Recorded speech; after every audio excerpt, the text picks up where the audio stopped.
Cette deuxième capsule présente quelques méthodes de dénombrement des populations de langue officielle en situation minoritaire, en donnant les avantages et les désavantages de chacune d'entre elles. La première variable présentée est la langue maternelle. Donc, c'est une variable qui est largement ou qui a été largement employée pour dénombrer les populations de langue officielle en situation minoritaire. Donc, elle est la première langue apprise à la maison, dans l'enfance et encore comprise par une personne au moment du recensement. Comme avantage, elle permet de dénombrer les francophones et les anglophones d'origine. Comme désavantage, cette variable retient entre autres les personnes qui ont la capacité de comprendre la langue minoritaire sans nécessairement la parler.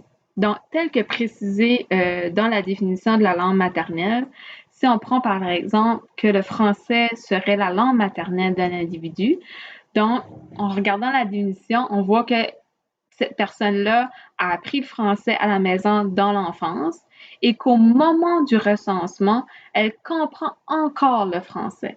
Mais ça ne précise pas, cette définition-là ne permet pas de savoir si elle réussit encore à parler le français au moment du recensement. Comme deuxième désavantage, elle exclut les personnes qui connaissent ou parlent la langue minoritaire à la maison sans qu'elle soit leur langue maternelle. Par exemple, chez les allophones, donc les gens qui ont ni l'anglais ni le français comme langue maternelle, mais qui connaîtraient le français, par exemple, ne seraient pas comptabilisés ici comme francophones selon la langue maternelle. Ou même les ayants droit qui n'ont pas la langue minoritaire comme langue maternelle. Maintenant, la connaissance des langues officielles indique dans quelle langue une personne a la capacité de soutenir une conversation. Comme avantage, elle retient les personnes qui peuvent s'exprimer oralement dans la langue minoritaire et elle est définie en fonction de leur capacité linguistique orale perçue, donc parler et comprendre. Comme désavantage, elle est une variable construite sur la perception des répondants et des répondants de pouvoir participer à une conversation, donc une variable subjective, ce qui n'est pas garant d'une évaluation objective de cette compétence. En d'autres mots, ce n'est pas Statistique Canada qui va aller évaluer l'individu sur ses connaissances des langues officielles. C'est la personne même, quand elle va répondre au recensement, elle va cocher de savoir, en fait, c'est sur sa perception à elle, de savoir si elle connaît uniquement le français, uniquement l'anglais, soit les deux langues officielles, ou même elle pourrait répondre ni l'anglais ni le français. Donc, la langue parlée à la maison désigne la langue que la personne parle le plus souvent ou de façon régulière à la maison au moment du recensement. Comme mentionné dans une capsule précédente, cette variable linguistique-là comprend deux sous-questions, donc la langue parlée le plus souvent et la langue parlée régulièrement. Nous, on va souvent faire l'addition de ces deux variables linguistiques-là pour en faire une troisième qui devient la langue parlée au moins régulièrement à la maison. Et pour vous donner un exemple, dans quelle situation on pourrait répondre à ces deux questions-là, c'est si en milieu familial, en situation d'exogamie, donc un parent francophone, un parent anglophone. Donc, imaginons qu'en milieu familial, tout se déroule en anglais. Donc, la personne, quand on va lui demander quelle langue parlez-vous le plus souvent à la maison, elle va répondre l'anglais. Ensuite, on pose une autre question. Donc, quelle langue parlez-vous régulièrement à la maison? Donc là, on exclut l'anglais parce qu'elle a été répondue à la première question. Donc, on veut savoir s'il y a d'autres langues, en fait, qui est parlée à la maison. Et si le parent francophone parle le français de temps en temps avec l'enfant, elle pourra cocher à ce moment-là le français comme langue parlée régulièrement à la maison. Parfois, tout se déroule en anglais ou en français ou une autre langue et il n'y a pas d'autre langue qui est utilisée. Donc, à ce moment-là, la personne va dire qu'il n'y a aucune langue qui est parlée régulièrement à la maison. Et je tiens à souligner que la langue parlée le plus souvent à la maison est disponible dans les recensements depuis 1971, alors que la langue parlée régulièrement est disponible depuis le recensement de 2001. Comme avantage, cette variable constitue un indicateur de la vitalité de la langue minoritaire.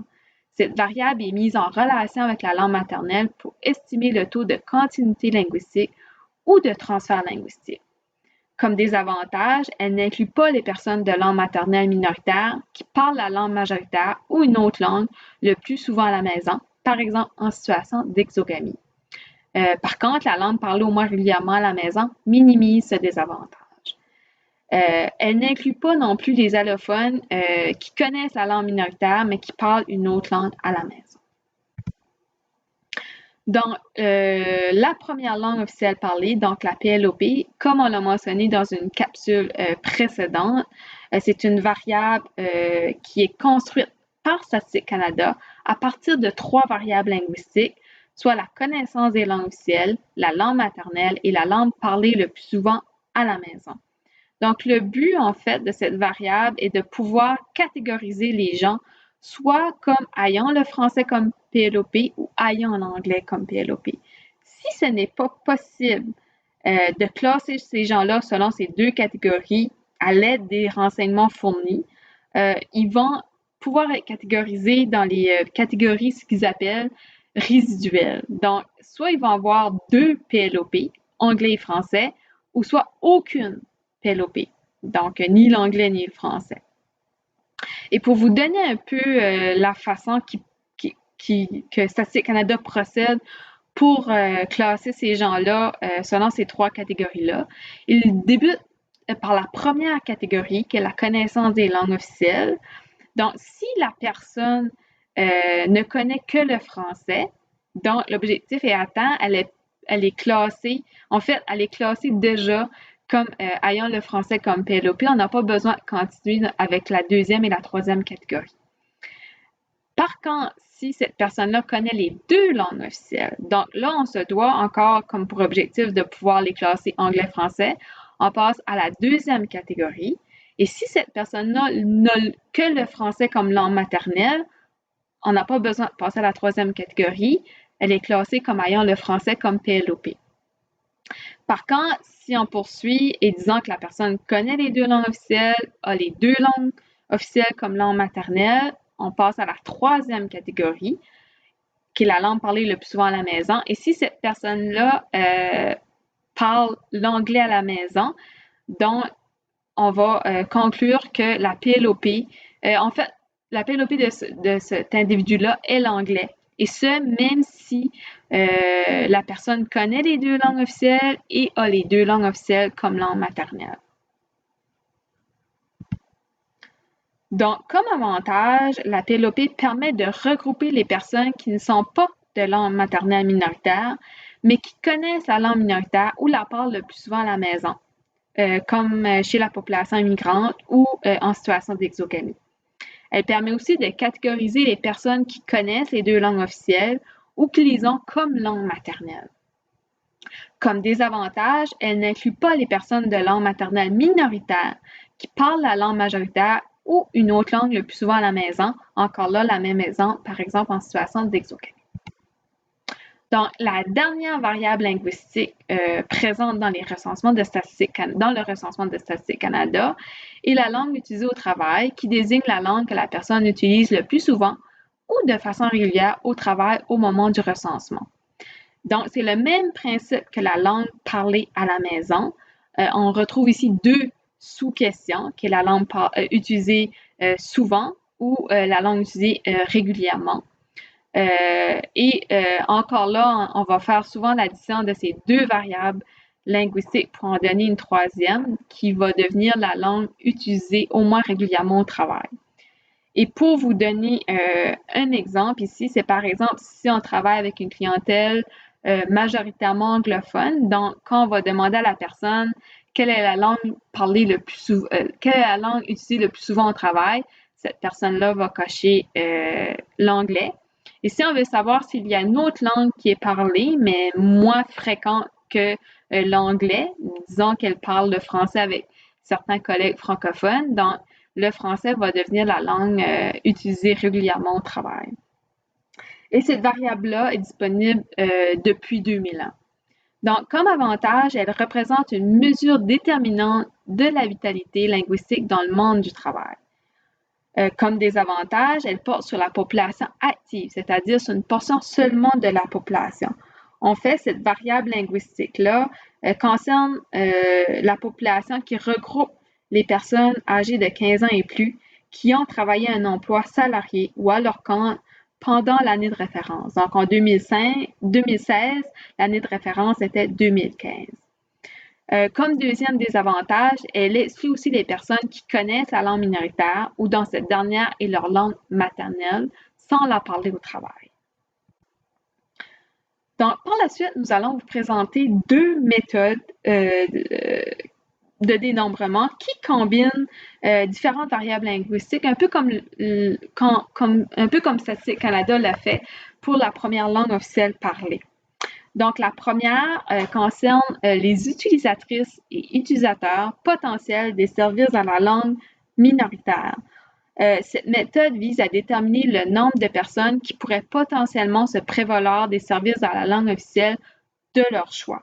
En fait, l'Institut canadien de recherche sur les minorités linguistiques a proposé une nouvelle méthode qui a été présentée dans un mémoire soumis au gouvernement fédéral lors de consultations publiques sur la révision du règlement sur les langues officielles, donc communication avec le public et prestation des services. Donc, il y a une combinaison de trois variables, si on pourrait dire, ou de trois calculs. Donc, la première concerne les personnes de langue maternelle minoritaire qui connaissent cette même langue. Donc, pour donner un exemple, ce serait une personne qui serait de langue maternelle francophone, qui aurait le français comme langue maternelle et qui connaît aussi le français. Donc, parce que rappelons-le, quand on parlait de la définition de la langue maternelle, ça ne veut pas dire que tu as le français comme langue maternelle, que tu arrives à le parler au moment du recensement. Le deuxième calcul concerne les allophones, donc les gens qui n'ont ni le français ni l'anglais comme langue maternelle, mais qui connaissent la langue minoritaire. Donc, par exemple, un espagnol de langue un individu qui a l'espagnol comme langue maternelle, mais qui connaîtrait le français, serait inclus dans ce calcul. Donc, ça permet de tenir compte justement de la population immigrante. Comme troisième catégorie ou calcul, les personnes de langue maternelle majoritaire qui parlent la langue minoritaire au moins régulièrement à la maison. Par exemple, pour tenir suite à avoir des exemples, c'est une personne qui aurait l'anglais comme langue maternelle, mais par exemple en situation d'exogamie, parlerait le français au moins régulièrement à la maison. Donc, ça permet de tenir compte des individus qui sont actifs dans la langue minoritaire, donc des francophiles ou anglophiles actifs. Comme avantage d'utiliser cette méthode, c'est qu'elle est plus inclusive en y intégrant les personnes qui ne sont pas de langue maternelle minoritaire, mais qui la connaissent ou la parlent au moins régulièrement à la maison. Par contre, comme désavantage, elle exclut les personnes de langue maternelle majoritaire qui connaissent la langue minoritaire, voire qui l'utilisent à l'extérieur du foyer, comme au travail. Une autre méthode, en fait, c'est les locutrices et locuteurs de la nouvelle méthode de calcul du règlement sur les langues officielles, communication avec le public et prestation des services. En fait, cette méthode vise à offrir des services dans les deux langues officielles lorsqu'il y a une demande importante. Ce règlement de 91, en fait, se basait sur la première langue officielle parlée. Par contre, certains facteurs de cette méthode ont fait en sorte qu'il y a eu la diminution en proportion des francophones hors Québec, et ce même si le nombre absolu était stable ou en augmentation. Ce qui a fait en sorte que certains de ces bureaux ne seraient plus assujettis à l'obligation d'offrir des services au public dans les deux langues officielles. Donc, ils ont modifié le règlement. Il y a eu des modifications apportées à ce règlement en 2019 pour que ce règlement soit plus inclusif.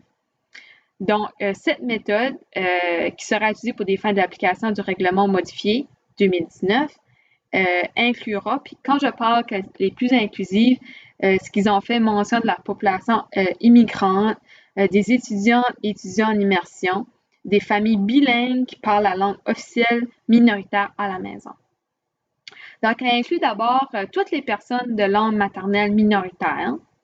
Ensuite, elle inclut les personnes de langue maternelle majoritaire et les allophones qui parlent le plus souvent la langue minoritaire à la maison. Et comme troisième catégorie, les personnes de langue maternelle majoritaire et les allophones qui parlent la langue minoritaire régulièrement à la maison, sans qu'elle soit la langue principale. En d'autres mots, la deuxième et la troisième catégorie pourraient être mises ensemble pour dire on va prendre tous les gens qui sont de langue maternelle majoritaire, par exemple pour le Canada hors Québec, les anglophones, et les allophones, donc les gens qui ont ni le français ni l'anglais comme langue maternelle, mais qui parlent la langue, c'est encore bien souvent et régulièrement, comme on l'a vu précédemment, qui parlent le français au moins régulièrement à la maison. Donc, j'invite les gens à communiquer avec moi par courriel qui est indiqué sur cette diapositive s'ils ont des questions.